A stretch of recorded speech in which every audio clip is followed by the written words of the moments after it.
দাদা দাদা ওদিকে দেখো কার্তিক ভোট নিতে চলে আসছে। দাদা দেখো ওরাও চলে আসছে ভোট প্রচার করতে।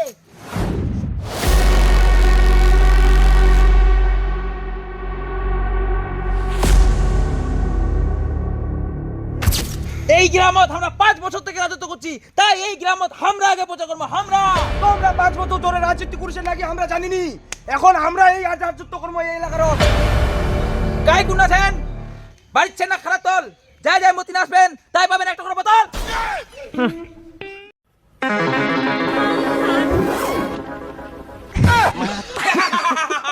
দেখলো 5 বছর থেকে আমি নেতাগিরি করছু, মুই কিছু লাই নেই পাকাইছু, ভোট লাই এখন মোর দলত, তুই কি করবো? তোর দলত কেউ নাই, যা বাড়ি যা, তো গীত পা হতে নি বুঝা বলা, যা।